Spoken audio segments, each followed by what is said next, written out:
Et c'est Libération, Ahmed, qui s'intéresse à cette mouvance salafiste en France. Oui, Brigitte, les mots reviennent en boucle dans le débat public. Salafisme, djihadisme, islam radical, terrorisme. Pourtant, c'est pas la même chose. Décryptage dans Libération. Attentat, le terreau salafiste, c'est la une de Libé, c'est du décryptage plongé dans cette mouvance radicale de la communauté musulmane dont se réclament les terroristes du 13 novembre.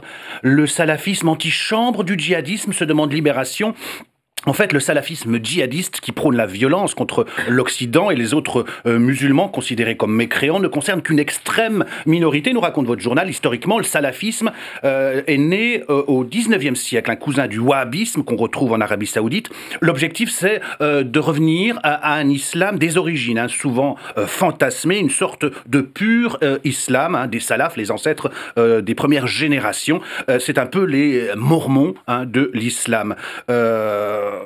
Les salafistes prônent, Brigitte, un rigorisme extrême des mœurs et en Occident, un retrait du monde, une contestation des valeurs de modernité, bref, un ultra-fondamentalisme religieux très réactionnaire. Mais ce salafisme est essentiellement quiétiste, Brigitte, ou piétiste, donc contre la violence. En France, le salafisme pose quand même problème quand il remet en cause les notions d'égalité entre hommes et femmes et pèse plus ou moins violemment sur les autres tendances de l'islam. Contrairement à Manuel Valls, engagé contre toutes les mouvances salafistes, islamistes, les frères musulmans qui prônent un islam comme force politique, ou les salafistes, Bernard Cazeneuve, lui, a toujours cherché à distinguer, nous dit Libé, les uns et les autres. Il s'attaque aux plus radicaux. Alors, comment lutter Depuis 2012, une quarantaine de personnalités radicales, et pas seulement des imams, ont été expulsées. Et contrairement à l'ère Sarkozy, nous dit Libération, le gouvernement de François Hollande s'est toujours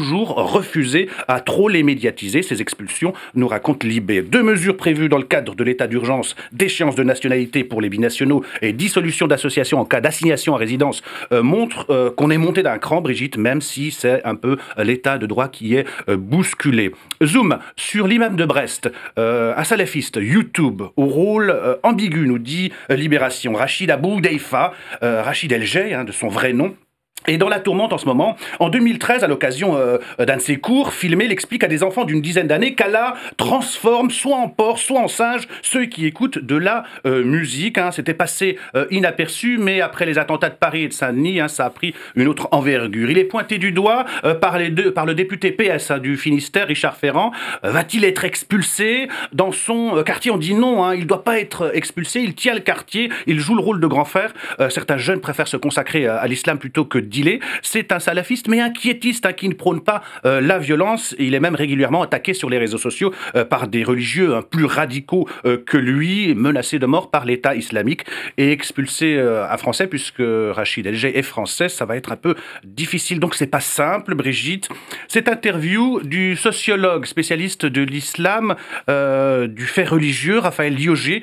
Pour lui, le gouvernement français confond fondamentalisme et djihadisme. On se trompe en se concentrant sur les mosquées. Il y a un paradoxe pour le sociologue. Plus on est fondamentaliste, moins on glisse dans l'action terroriste. Le néo-fondamentalisme méprise l'action violente, considérée comme impure parce que trop moderne. Pour lui, le djihadisme ne vient pas du communautarisme, mais de la désocialisation. Brigitte.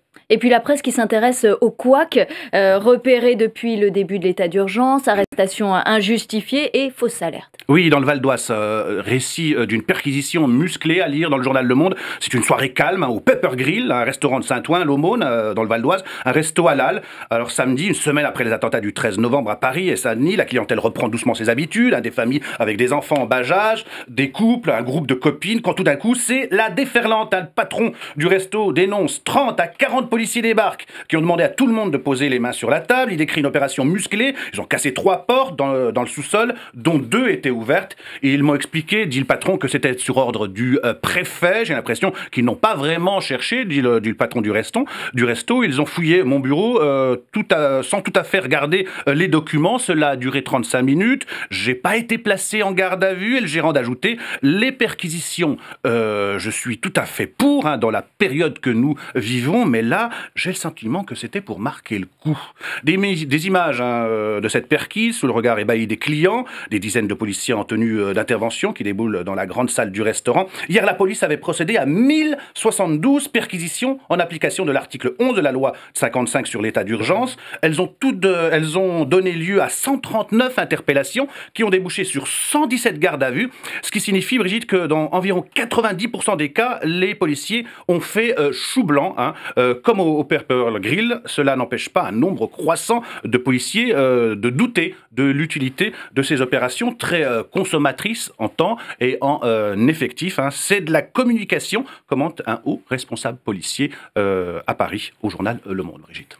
Et puis le marathon diplomatique de François Hollande à la une de la presse également. Oui, la France à la pointe du combat contre Daesh, nous dit le Figaro, qui analyse pour anéantir l'État islamique, comme le promet le ministre de la Défense, Jean-Yves Le Drian, il ne suffira pas d'éliminer ses soldats et ses chefs. Combattre Daesh, c'est aussi traquer ses agents infiltrés chez nous, c'est assécher ses sources de financement du trafic de pétrole à celui d'œuvres d'art, c'est enfin anticiper une issue politique et préparer la relève en Syrie. La coalition va devoir donc mobiliser toutes ses ressources militaires, clandestines, policières, financières, technologiques, diplomatiques pour frapper fort. La Croix est plus pessimiste, elle se demande si la France n'est pas sur trop de fronts à la fois. L'offensive diplomatique pour Sud-Ouest, François Hollande va multiplier cette semaine les rencontres au plus haut niveau, avec notamment Barack Obama mardi, aujourd'hui Angela Merkel mercredi et Vladimir Poutine jeudi. Longue et intense semaine pour François Hollande qui doit tâcher d'établir une coalition élargie contre Daesh en rencontrant ses homologues étrangers. L'offensive sur tous les fronts, titre le Télégramme, coalition anti-Daesh, Hollande mobilise pour Ouest France, Brigitte. On termine, Ahmed, comme chaque jour, avec le dessin. Oui, il est signé Bauer dans le Progrès de Lyon. Et pendant ce temps-là, à Bruxelles, on revient sur le mannequin pisse, le petit garçon qui pisse, la statue, un symbole de Bruxelles. Eh ben, il fait plus pipi avec la capitale belge qui est en état d'alerte. 3 jours que je me retiens. Cet humour belge qui nous suit depuis hier déjà. Merci Ahmed pour cette revue de presse. On va reparler, Eric Fotorino, avec vous.